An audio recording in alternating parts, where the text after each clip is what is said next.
S'intéresser malgré tout à la perspective du confinement parce que ça pose un vrai problème de gouvernance. Et au fond, dans ce que vous dites, on voit bien qu'il y a un enjeu derrière tout ça qui est l'autorité. L'autorité du président de la République, c'est l'autorité de celui qui prend les décisions. Je vais en parler avec vous, François Bert. Vous êtes un habitué de Périscope. Vous venez pour nous aider à décrypter les choix, les stratégies. Comment est-ce qu'on réalise un choix éclairé? Dans quelles conditions on peut le faire? Aujourd'hui, c'est la question de l'autorité, mais pour alimenter nos échanges, je vous propose de commencer avec ce que disait ce matin Axel Kahn. On revient à nos échanges avec Alison Tassin. Axel Kahn, généticien, président de la Ligue contre le cancer, évoque précisément le pari politique et sanitaire du président de la République.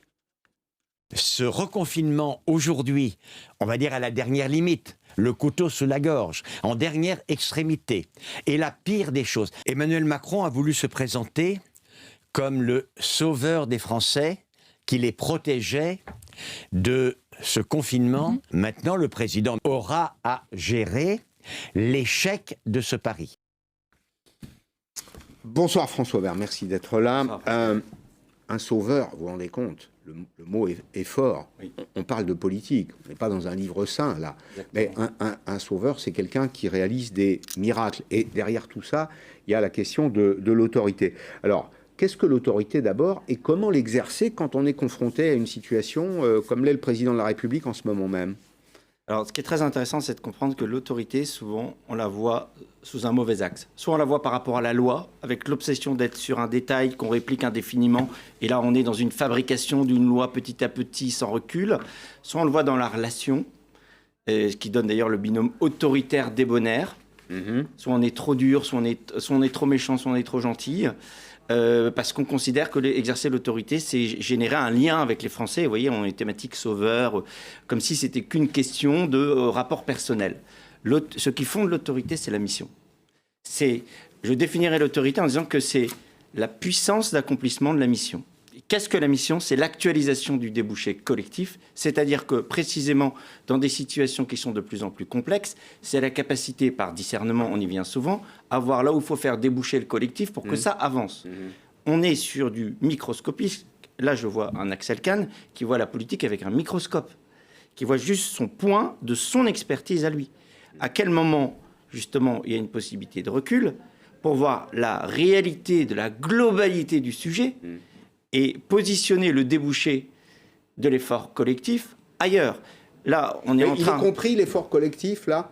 Le président de la République, il l'a dit à plusieurs reprises. D'abord, il dit régulièrement aux soignants, on sera là, on sera avec vous. Mais il dit aussi, c'est la responsabilité de chacun d'entre nous. Oui, mais c'est un effort collectif sur du marginal. Si vous voulez, quand je vois, comme on voit récemment là, des youtubeurs qui nous expliquent, qui nous incantent qu'il faut faire les gestes barrières, honnêtement, qui vous allez faire lever sur les gestes barrières?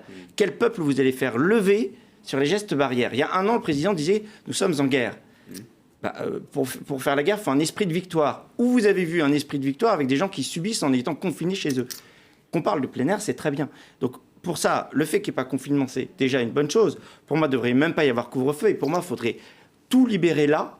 C'est-à-dire que concrètement, si on revient sur cette réflexion de l'autorité qui a la possibilité d'embarquer tout le monde sur un débouché qui soit plein de succès pour tout le monde, le potentiel est dans un peuple qu'on libère.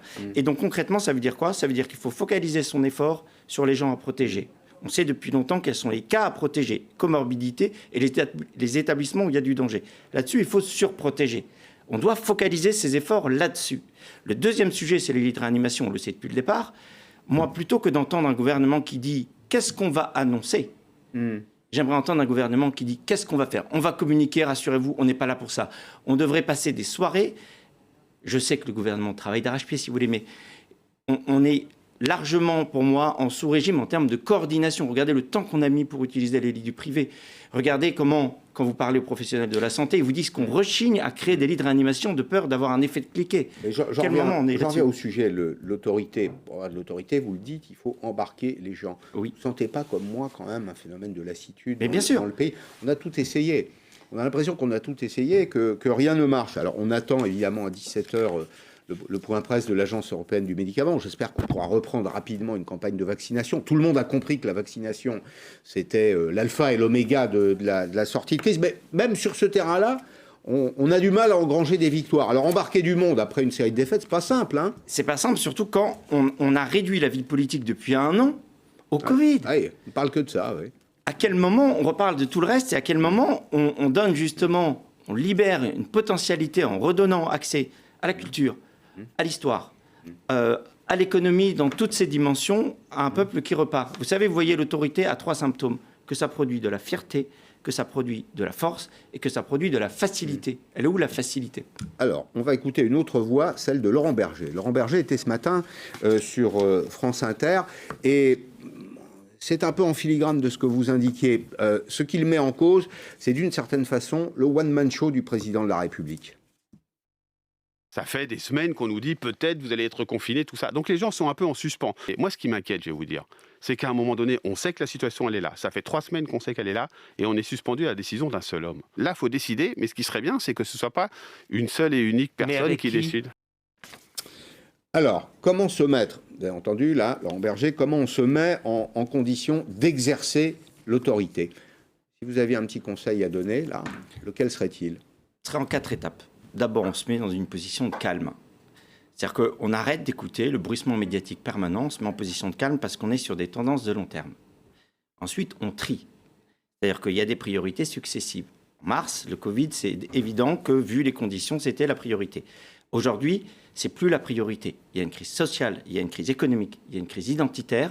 Vous voyez, ne serait-ce que le week-end dernier, le nombre de policiers qui se sont fait agresser, une policière étranglée, etc. La priorité n'est plus sur le Covid. C'est commode, ça, mais c'est plus sur le Covid. Ensuite, une fois qu'on a déterminé le lieu, on concentre ses efforts suffisamment pour faire repartir les choses. Et encore une fois, aujourd'hui, c'est bien d'avoir résisté au confinement, mais aujourd'hui, encore une fois, il faut faire tout péter, là. Il faut faire tout sauter, j'entends tout péter. Il faut faire tout sauter de ce qui enferme les Français. Je parlais avec un soignant là-dessus. Vous imaginez que même les soignants, quand ils rentrent à 20h, et qu'ils ne peuvent pas changer d'air, vous pensez qu'ils peuvent faire comment leur travail? C'est les premiers à avoir besoin de changer d'air. Et donc là-dessus, une fois qu'on a décidé les lieux de priorité, et ça évolue, et pour ça, il faut être au calme, on concentre ses efforts dessus. Et là-dessus, après, qu'est-ce qu'on crée? On crée du ralliement. C'est-à-dire qu'aujourd'hui, il faut rallier les Français sur les choses qui les portent. Et encore une fois, je parlais de fierté, je parlais de force, je parlais de facilité. Il faut pouvoir créer les conditions pour que les gens sentent que, justement, on leur fait confiance. On en avait parlé la dernière fois. Qu'on leur laisse la main sur la manière dont ils vont s'approprier les choses. Qu'on les laisse chacun sur son périmètre, dans leur espace propre, avoir de l'initiative. Et c'est là qu'on embarque les choses. Vous êtes ancien officier de la Légion, vous conseillez les chefs d'entreprise sur les questions du discernement. On en a besoin aujourd'hui. J'ai une question toute simple. La France enregistre une série de défaites dans le domaine de la lutte contre le virus. Ce n'est pas une charge contre le président de la République ou contre le gouvernement. Un autre, imaginez que ce ne soit pas Emmanuel Macron, mais un autre n'aurait sans doute pas fait mieux parce que c'est le virus qui est le maître du champ de bataille aujourd'hui. Comment on fait dans de telles conditions pour reprendre l'initiative? Qu'est-ce qu'il faudrait faire très vite là, par exemple dans les jours qui viennent? Pour moi, il faudrait réouvrir tous les lieux culturels, il faudrait réouvrir les restaurants. Et je vous ai dit, à partir du moment où on se focalise sur les lieux à protéger, c'est-à-dire les personnes à risque et les établissements à risque, et que ceux-là, on les surprotège, il faut libérer tout ça. Il faut être beaucoup plus dans une optique de... Je sais créer... En fait, l'enjeu clé, il y a un mot, c'est la confiance. Là, les Français, on ne leur fait plus confiance et ils n'ont plus confiance. Vous voyez, on peut faire des débats de chiffres infinis, on n'a plus confiance dans les chiffres. Il y a eu tellement de choses qui ont été dites, on n'a plus confiance.